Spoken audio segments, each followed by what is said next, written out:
잠언 속에 나타나고 있는 지혜의 특징 한 가지는 타고난 지적 능력이 뛰어나다고 해서 그것을 지혜라고 이르지 않고 하나님의 말씀을 잘 듣고 또 그 말씀을 자신에게 잘 적용시키고 또 그 말씀에 따라 올바르게 행하는 것, 이것이 바로 지혜라고 이야기를 하고 있습니다.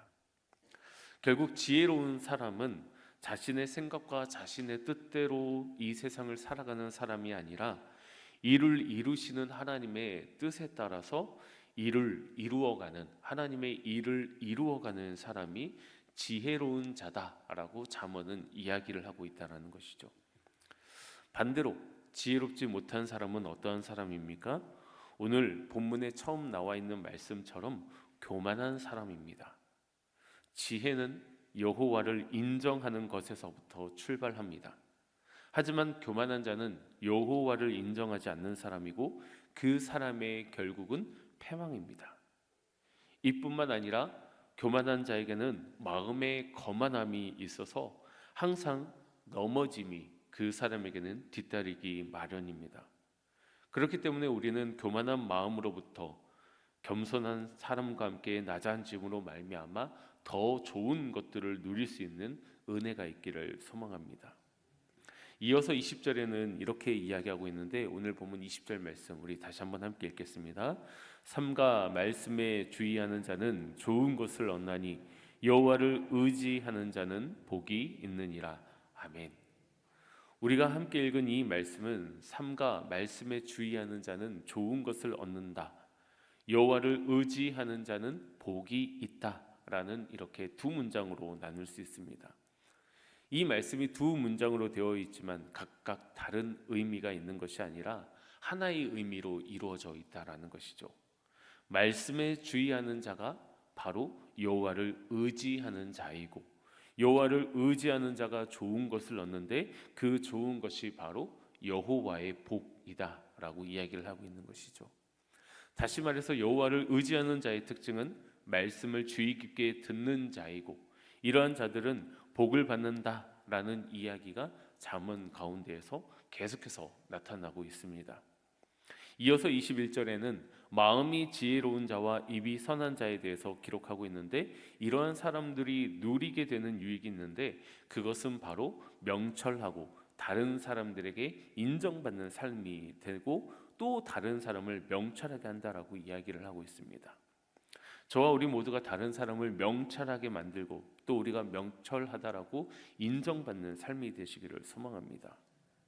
23절은 다시 21절과 연결해서 지혜로운 자의 마음에 대해서 이야기를 하는데 지혜로운 자의 마음이 그의 입을 슬기롭게 만들고 지식을 더하는 사람이기 때문에 21절에서 명철하다라는 인정을 받게 된다라고 보다 더 확실하게 이해를 시켜주고 있습니다. 이와 마찬가지로 24절 또한 선한 말, 이 말씀 또한 21절에 입이 선한 자와 연결이 되어서 여기서 선한 말은 기쁜 말이라는 뜻으로 격려를 하는 말을 의미합니다. 이런 의미에서 살펴볼 때 21절과 24절에 기록되어 있는 선한 입과 말은 격려와 사랑의 말이 얼마나 유익을 주는지 꿀송이와 뼈에 윤택함을 주는 것으로 비유하고 있다라는 것이죠. 이렇게 우리가 함께 살펴본 21절에서 24절의 말씀은 지혜로운 사람이 사용하는 지혜로운 말이 우리에게 어떠한 유익을 주는지에 대해서 자세하게 알려주고 있는 것이죠. 그렇다면 반대로 지혜롭지 못한 사람은 어떠한 모습일까요? 25절 이후에서부터는 지혜롭지 못한 사람들의 특징을 나타나고 있는데 먼저 25절에서는 사람이 옳다라고 확신한 길이 사망의 길임을 이야기하면서 사람의 생각과 판단이 하나님의 생각과 판단과 다를 수 있음을 이야기해 주고 있습니다. 이 이야기는 무슨 이야기냐면 하나님을 의지하지 않는 자는 지혜가 없는 자이고 이러한 사람의 인생을 사망의 길에 비유하고 있다라는 것이죠. 이뿐만 아니라 계속해서 지혜 없는 자의 삶에 대해서 26절에서는 사람이 수고하는 이유가 식욕을 먹는 것을 충족시키기 위함이라고 이야기하고 있습니다. 이것은 단순하게 먹는 것 혹은 먹고 살기 위해 일하는 것에 대해서 부정적으로 이야기하고 있는 것이 아니라 지혜 없는 사람은 그 어떤 것으로도 만족할 수 없는 삶을 추구하는 것에 대해서 이야기를 하고 있는 것입니다. 지혜 없는 사람은 끊임없이 그 욕구가 충족되지 않기 때문에 그 욕구를 충족하기 위해서 잘못된 것에 자신의 시간과 자신이 가지고 있는 것들을 소비하고 한다라는 것이죠. 27절의 불량한 자 역시 지혜롭지 못한 자로서 악을 추구하는 삶을 이야기합니다. 이들은 마치 채워지지 않는 식욕을 위해 끊임없이 일하는 자와 같이 악을 얻기 위해 쉬지 않고 악한 일을 행합니다. 이들이 사용하는 입술은 맹렬한 불과 같아서 모든 것을 태우는 불로 파괴하고 엄청난 상처를 주는 데 사용이 되어집니다. 그리고 28절에 패역한 자는 순리를 거슬러 행하는 자로서 언제나 분쟁과 다툼을 일으키는 자입니다. 이들의 특징은 왜곡된 말로 친밀한 관계를 깨트리며 관계를 파괴한다라는 것이죠.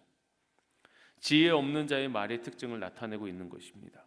결국 지혜와 미련함은 어떤 말을 어떻게 하느냐에 따라 결정된다라는 것이죠. 사랑하는 영가족 여러분, 지혜의 말과 언어를 사용하여서 다른 사람을 살리고 또 다른 사람에게 인정받는 그러한 영가족들 되시기를 소망합니다. 29절의 강포한 자는 폭력의 사람이라는 뜻으로 권력과 힘으로 이웃들을 옳지 못한 길로 인도하며 죄에 강력한 영향력을 발휘합니다. 결국 이들은 좋지 아니한 길로 다른 사람을 끼워내어 결국 사망에 이르게 한다라는 것이죠. 30절에 나와 있는 눈짓하는 자, 입술을 닫는 자는 거짓된 신호를 보내는 사람들입니다. 이들은 눈과 입술로 신호를 보내며 악한 일을 계획하고 악한 일들을 실행에 옮깁니다. 이렇게 25절에서 30절에서는 다양한 모습으로 지혜롭지 못한 사람들의 모습을 보여주고 있습니다. 그러면서 마지막으로 잠언 기자는 오늘 말씀의 31절과 32절 말씀을 통해서 지혜를 추구해온 사람들의 모습과 그들이 받아 누리고 있는 삶의 유익에 대해서 이야기를 하면서 33절에서 잠언 16장의 결론을 내리고 있습니다. 우리 마지막 절 33절 말씀 함께 읽어볼까요? 지혜는 사람이 뽑으나 모든 일을 작정하기는 여호와께 있느니라. 아멘. 제비는 사람이 뽑으나. 다소 엉뚱해 보일 수 있는 말씀입니다. 그런데 사실 이 구절은 16장 1절에서 3절과 같은 내용으로 사람의 계획과 하나님의 섭리의 관계를 설명하고 있는 말씀입니다. 잠언 16장 1절에서 3절이 하나님의 주권을 강조하고 나타내고 있는 반면 33절은 제비를 뽑는 행동과 하나님의 주권을 연관지어서 설명을 하고 있다라는 것이죠. 제비를 뽑는 주체는 사람이지만 그 결과를 결정하는 것은 여호와이심을 강조하며 사람이 계획하는 것에 대한 한계가 있고 또 여호와 하나님의 절대 주권을 비교하며 마무리를 하고 있는 것이죠. 사랑하는 영가족 여러분, 잠언은 지혜에 대해서 우리들에게 계속해서 가르쳐주고 있습니다. 인생의 성공과 실패의 열쇠는 결국 지혜를 소유했느냐 소유하지 못했느냐에서 판가름이 납니다.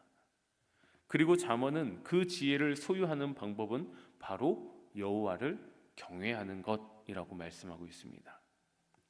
하나님을 경외한다라는 것은 하나님의 말씀에 순종하는 것이며 그 누구보다 그 무엇보다 하나님을 신뢰하며 하나님을 우선시한다라는 것이죠. 이 세상에 잠깐뿐인 안개와 같은 것들을 의지하는 삶이 아니라 영원하신 하나님과 그 영원하신 하나님의 말씀을 굳게 붙들어 이 세상 최고의 지혜를 소유하는 은혜의 삶이 되시기를 소망합니다.